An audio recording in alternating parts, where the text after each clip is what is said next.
everybody, welcome to another match preview here on Forever Rovers. I'm Arajana and today we're previewing the Burton match. It's taking place 3 o'clock tomorrow afternoon. It's going to be a wonderful match. It's going to be a great game. We're going to have loads of stuff happening on the day. Hopefully, you know, Joe Wright, he said he's fit, he's ready. Sims is out for 6 weeks. We put an update about it out last night, so stay tuned for more updates hopefully in the future on Sims, because of course there is the transfer talk going on. The January transfer window, you know, that's coming up in about a week or two time, but Darren Moore is focused on the games in hand. Of course, he did say just a few hours ago to the Free Press that basically when the window comes to it, he'll focus on it when the time's right. But all eyes are focused on this game now. We've got Burton, then we've got Shrewsbury, which is the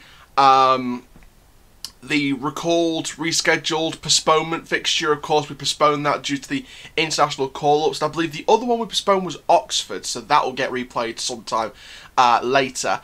But we got Burton first before Shrewsbury on Tuesday evening. And, you know, don't take it for granted. You know, Burton might be bottom of the table, and if Hull and Lincoln sort of draw or lose their next fixture, you know, it could be, you know, we could go top. We could go top. And especially if we win against Burton tomorrow and Shrewsbury on Tuesday and the other teams draw, we go top of the league for the new year. And you know what? I would take top of the league in the new year 100%. I will release my mid-season review, which will be going on sort of around December 31st, January 1st, that kind of mark, before we play the first game in January. And you know, I think looking on the basis of, you know, from the past couple of games, you know, we've won since the Hull defeat.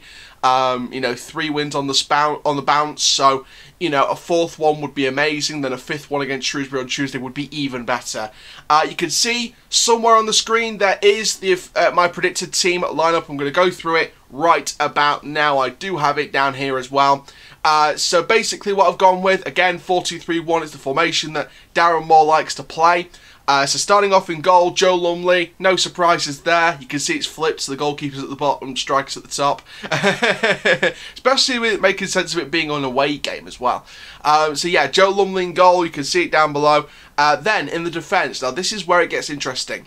I've put Amos at left back, I've put Butler and Anderson in the centre back positions, and Joe Wright at right back. Now, the reason why I've gone with that, obviously, Taylor, we don't know if he's going to start on the wing. Sims is out for 6 weeks. Tulloch comes back into training in the next few weeks. And we don't have another right back. We don't have another right back. I think in terms of bringing in someone in January, I hope that we do bring in a right back.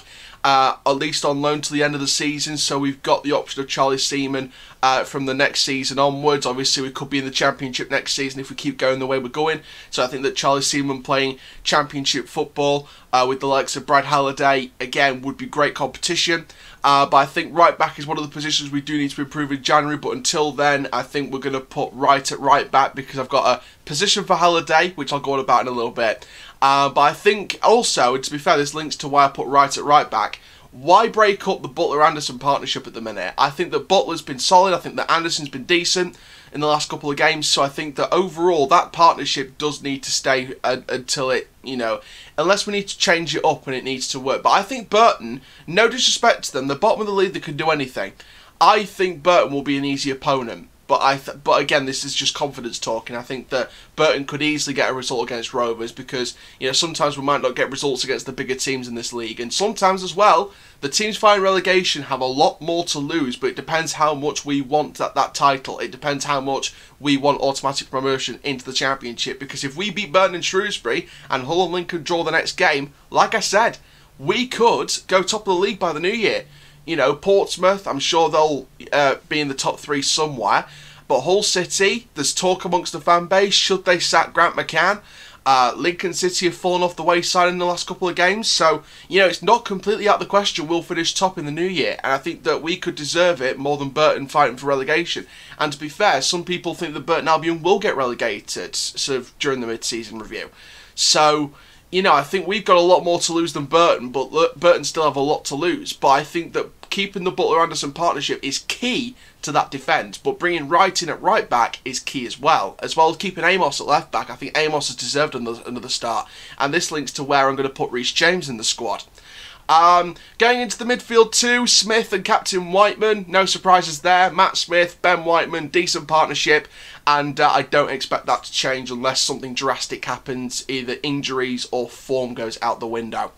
On the wings, I've put Halliday on the right, James on the left, and then Richards at cam, Taylor Richards. Now, obviously, James and Halliday are fullbacks or wing-backs, but if you've seen in the last few games, you've seen them play in attacking positions. Reece James, he was the man of the match on that left midfield.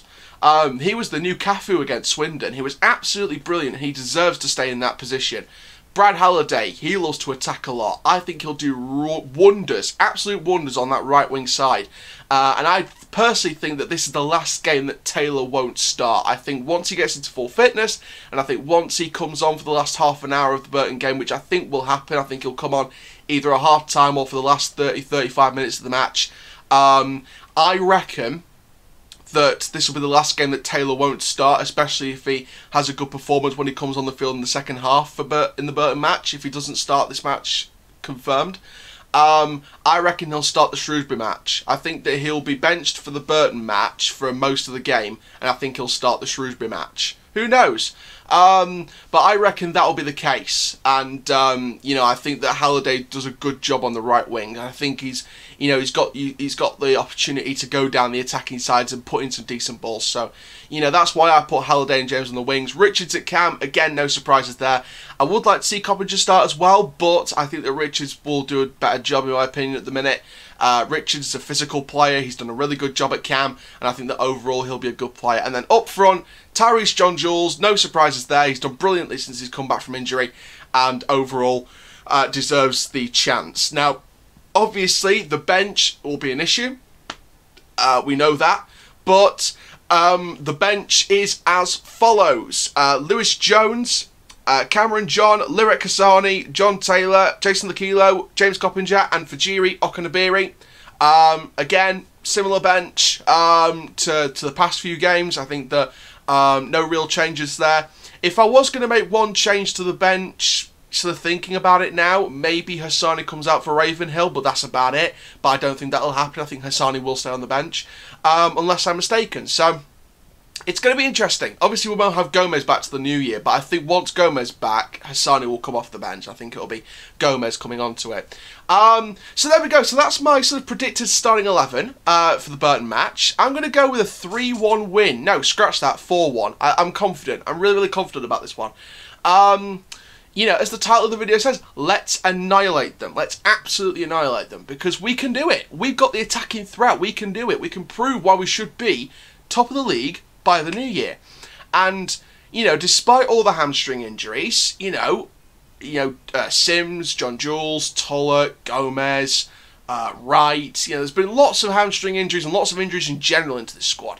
However, I think we can overcome the injury problem, and I think we will be top of the league in New Year, guaranteed. Unless we screw it up, we will be top of the league in New Year. And you know what? I'll take that. I'll absolutely 100% take that, because I think we deserve that position. With the way we've been playing, we've got the odd loss here and there, but you know, when you sort of check, whether it's official sites or unofficial sites for stats, it could be a proper stats site like Transfer Market, or you might check Wikipedia. Any kind of site. If you check the form and you look at past seasons where we've been promoted through divisions, and you look at the form book, you look at how many wins we get in a certain sort of stretch, it's starting to show promotion-winning form. The fact that we get a few wins in a row, we might have the odd loss and draw here and there, but there's been times where we've gotten a good few wins together, and we can do that again. If we keep the streak going, we can do it again. It's a tough league this year. It's a really tough league to get out of, but I reckon we could do it. I think we should push the team 100%, get out the final stretch, and let's go for it. Do not bottle this up, because I don't want it to be like League 2 a couple of years ago when we were pretty much in prime position to win the league. Then we bottled it because we lost to a Hartlepool side that eventually got relegated to the conference anyway.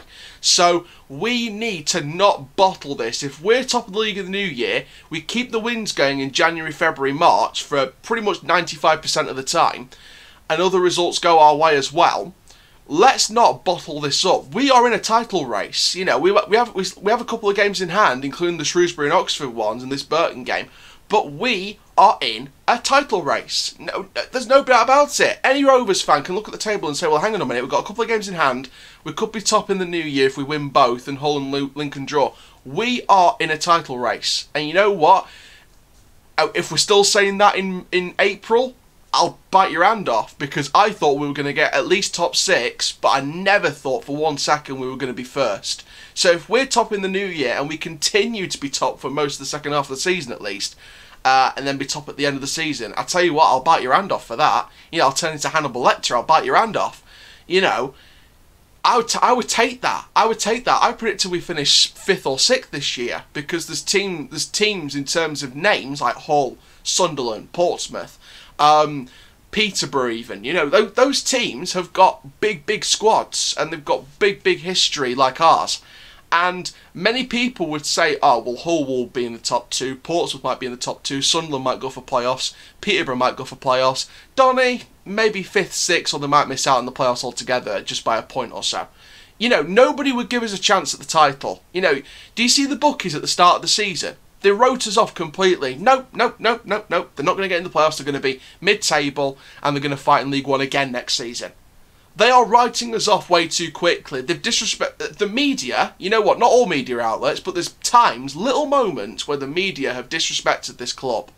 The United of Manchester FA Cup match. Do you remember a couple of times where they pronounced our team wrong, and they got the wrong player on camera shot? I think once as well. But they pronounced our team wrong a couple of times, and they sort of read the wrong team. That's disrespect. That's not knowing who we are. We could show the rest of English football what we are and what we've got. Darren Moore didn't deserve to get sacked by West Brom. We didn't deserve so much disrespect in the media over a few-year period. You know, we deserve more respect as a football club, because we are going places.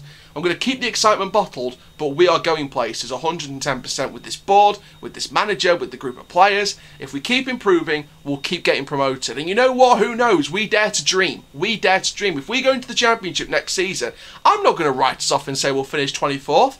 I'm going to completely go for it and say, you know what? If we get our band group together, if we get our band together, if we pull through, if we show our attacking intent, if we put big teams to shame next season in the Championship, we dare to dream. We go for the Premier League. We go for it. You know, Harlem Globetrotters, let's go.